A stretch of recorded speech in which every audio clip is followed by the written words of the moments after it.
Okay, hello friends. Hi, my name is Ashish. I'm making this video for Try.dog, and today we are going to show you how to use Android Studio application to code some funny, Kotlin program. And the first one, for the most of the programming languages we create hello world application. So today we are going to start using Android Studio to create some similar kind of hello world code. So here you can see on the screen I started up my Android Studio. If you don't have Android Studio, you can still go ahead to developer.android.com and download one from there. And here, it's asking me for selecting a kind of project, to go ahead with the Android Studio. So here you have options, more options. I will select basic activity because that will have a basic structure of the Android package application, and I do not need to do more. If I will select no activity, that will make me create some files to start up with. So I will skip that. I will go ahead with the basic activity for now, and then click on next and see what are the options it's going to ask me. So here we go. So here we can name the project, which is I will say it's the first one, so we can mention something like hello world. And then on the third line you can see you can mention the location where you want to store the file. So I have a E drive mentioned over there because my C drive is almost full. I'm using SSD, which has a limited amount of space, so I'm just saving all the stuff in an E drive. So you can select whatever you want. The other language, as we are going to use Kotlin for our project, so we will select the Kotlin as example. Following which we'll also see the version of Android application. So it doesn't really matter for us because we are not really making a package here. We are just doing some coding to see how Kotlin program works, right? So you can select whatever is there. Okay, so these are the options, and you can read them. 94.1% of the Android users can use Android version 5.1 Lollipop, so just go ahead with that, no problem with that. So once we're going to click on finish, it will try to sync and see if suppose any of the pre-existing hello world project is there. Then it will fail because there's none of them are there. So once it will identify, okay, no, there's no existing project already over there, then it will try to build the project. So we have to wait for a couple of minutes over here, depending upon the computer's speed. So mine will take a little shorter time because it's a SSD card. And they are faster on Windows 10, but for some other people it may take longer time.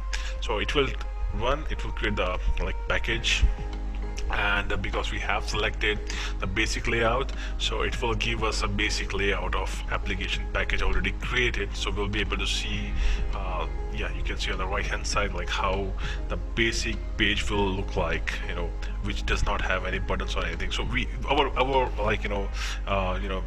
topic for this particular project is not to create an application for Android device, but instead we are just going to code. So we will just skip this. We'll go to Java. You can see there's a folder named Java here, and inside that you will have a com.ashish.hello world kind of 3 folders over there. 2 of them are for testing, 1 is main, so you can use any one of them. I will just use main activity, and you can see on the right hand side top, here you can see .kt is there, which kt is an extension form for Kotlin. So for Kotlin files you will always see it's ending up with .kt. So you can see also that there is a pre-existing code on the right hand side pan where there's a coding in programming language, Kotlin programming language. So we can just wipe that out because that's not of any use to us.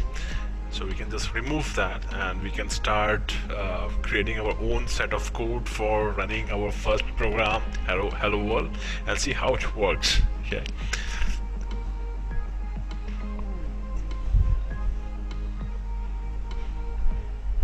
We'll just remove that, and of like any other programming language, we start the coding with function here, and to declare the function we use fun in Kotlin. So we'll just mention fun, then the main will just like C++, the first thing starts with the main function. So here we are going to declare the function main, then the bracket followed by the curly brackets. Now we will see how we are going to declare a variable in Kotlin. So to declare a variable we just have to mention var, and depending upon the value we are going to insert inside the variable. Kotlin is intelligent, like it can identify the type of variable we are mentioning in over there. So it's a hello world project, so we are definitely going to insert the string only values. So let's mention the variable name here. Let's take it as hello, and then mention hello world. And on the next line we are just simply going to print out the variable. So to printing out the variable, just like C, we are going to mention print ln, and inside the bracket we are going to mention the name of the variable. That's it. And then we will try to run the code, and it's really easy to run the code on inside the Android Studio. There's no big deal with that. You can see there's a arrow next to the function. You just have to click on that play button on next to the function, main function, and that will just run the code, the set of code. And on the bottom pan you can see the horizontal pan which is there at the bottom. You will be able to see that it's going to run the code over there. It will give us the outcome. So here we are ready with our code. I'm clicking on the play button, running the code here, and we'll see what is the outcome, and see, and if suppose we're also going to check if any error messages are there. So we are running our first program, hello world, and my fingers are crossed. Hopefully it should work. It looks like it's working. It's running. Let's wait. At the bottom you'll be having another tab named run. Once it's going to run, and it will publish the outcome over there. So I'm waiting for that to come up. Waiting. It takes a little time. Sorry for that. It's not my fault anyways. It's the application which is built like that. Okay, so here we have our outcome, hello world, without any errors. So you can see output is 0 with the exit code. So that means there is no error code. So we have completed our first programming code here with quotations and with the success. So no problem with that. Hopefully you enjoyed this video. If you really enjoyed, you can always make comments, like, share, subscribe, whatever you like. You're most welcome. Thank you for watching again. Goodbye.